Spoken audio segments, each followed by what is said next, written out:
Hello बच्चों, मैं आपकी तुलिका मैम आज आपको आपकी पुस्तक हिंदी नवनिधि का इकाई 2 का पार्ट 4 मनमोहक राज्य गोवा पढ़ाएंगे। बच्चों इस पे आज की डेट डालिएगा 2/9/2020। कोटेशन डालिएगा, गुरु का नाथ हरि उसका वध है। इन नोटों को हमारा लगाइएगा। अब इसको हम पढ़ाते हैं। बच्चों देखिए, मनमोहक राज्य गोवा, सबसे पहले इसके शीर्षक पर हम आते हैं। इसका मतलब समझ लेते हैं। मनमोहक, मन को मोह लेने वाला राज्य गोवा। गोवा भारत का एक राज्य है, तो मन को मोह लेने वाले राज्य गोवा के बारे में हम यहाँ पर पढ़ेंगे। देखिए बच्चों, ये कितना अच्छा चित्र बना हुआ है। ये समुद्र तट दिख रहा है, पेड़ लगे हुए हैं। ये इस पृष्ठ पे देखिए मंदिर का चित्र बना हुआ है। तो गोवा एक प्रसिद्ध पर्यटन स्थल है बच्चों। यह समुद्र तट से लगा हुआ है। यहाँ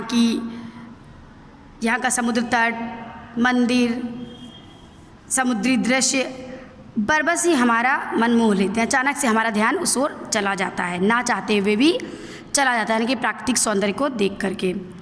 हमेशा यहाँ पर्यटकों का जमावड़ा लगा रहता है, जमघट सा लगा रहता है, भीड़ लगी रहती है। घूमने के नाम पर अगर किसी जगह की हम किसी घूमने वाले स्थान का नाम लेते हैं तो गोवा का नाम अचानक ही हमारे मुंह से निकल पड़ता है। इसकी सुंदरता का बच्चों वर्णन नहीं किया जा सकता है। मुंह से अगर हम कुछ कहते हैं तो वो कम ही है जब तक हम वहाँ जाकर उसको देख ना लें।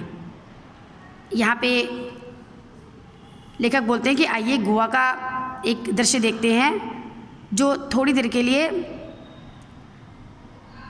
मन और शरीर को हम अपने समुद्र तट पर पहुँचाते हैं। गोवा के किनारे देखिए, भारत के पश्चिमी तट के किनारे पर स्थित गोवा एक छोटा राज्य है। गोवा की स्थिति, ये भारत के पश्चिमी तट पर स्थित है। ये एक छोटा सा राज्य है। 30 मई सन 2000 को इसे राज्य का दर्जा दिया गया। गोवा की राजधानी पणजी है। बच्चों ये छोटे छोटे क्वेश्चन हैं, ये आपके एग्ज़ाम में आ सकते हैं। अपने आप से जो सेल्फ मेड आते हैं या कुछ, तो ये आ सकते हैं। तो इसको अंडरलाइन करिएगा। 30 मई 2000 को इसे राज्य का दर्जा दिया गया। इसकी राजधानी पणजी है। इस शहर के एक तरफ मांडवी नदी बहती है और दूसरी तरफ समुद्र है, जो इसकी शोभा को बढ़ाने में सहायक है। इसकी सुंदरता को नदी और समुद्र दोनों ही बढ़ाते हैं। गोवा के बहुत सारे नगर हैं। मडगांव, महापासा, कांदा, वास्को, पश्चिमी घाट, सह्याद्री पर्वत से लेकर अनेक नदियां अरब सागर में मिलती हैं।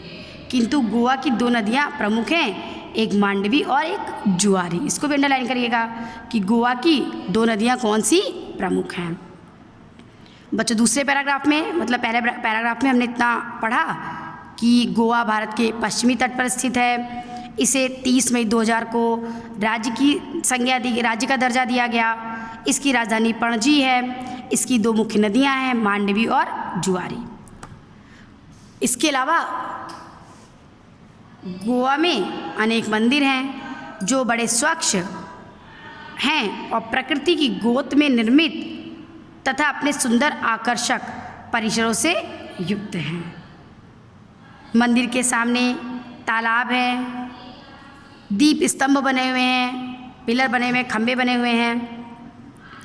श्री मंगेश मंदिर, रामनाथ का मंदिर, शांता दुर्गा मंदिर, गोपाल गणेश का मंदिर, शिव मंदिर, भगवती मंदिर, श्री दामोदर मंदिर, पांडुरंग मंदिर, महालसा मंदिर आदि उल्लेखनीय मंदिर हैं। यहाँ के प्रसिद्ध मंदिर है जिनके बारे में हम वर्णन करते हैं। प्रत्येक मंदिर के अपने संस्थान हैं जहाँ रहने और भोजन की सुचारू रूप से व्यवस्था की जाती है। बहुत अच्छे ढंग से वहाँ रहने की और भोजन की व्यवस्था वहाँ पर मिलती है। मतलब इसमें कोई कमी देखने को नहीं मिलेगी। जब हम कभी घूमने जाते हैं और इन मंदिरों में दर्शन करने जाते हैं तो वहाँ रुकने की और भोजन की बहुत अच्छी व्यवस्था है। अगला बच्चों पेज नंबर 71 खोलिएगा।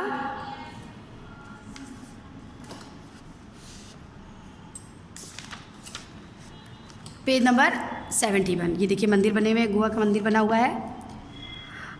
पणजी पोंडा की मुख्य सड़क पर पणजी से 22 किलोमीटर दूर श्री मंगेश संस्थान का मंदिर है। इस बड़े संस्थान के आराध्य श्री मंगेश जी हैं, मतलब इसमें मंगेश देव की मूर्ति लगी हुई है। मंगेश जी के पास ही लगभग 1 किलोमीटर की दूरी पर महालसा देवी का मंदिर प्रसिद्ध है। यहाँ नवरात्र का उत्सव बड़े धूमधाम से मनाया जाता है। देवी उत्सव, देवी का मंदिर है तो नवरात्रों का उत्सव यहाँ पर बहुत धूमधाम से मनाया जाता है गोवा में।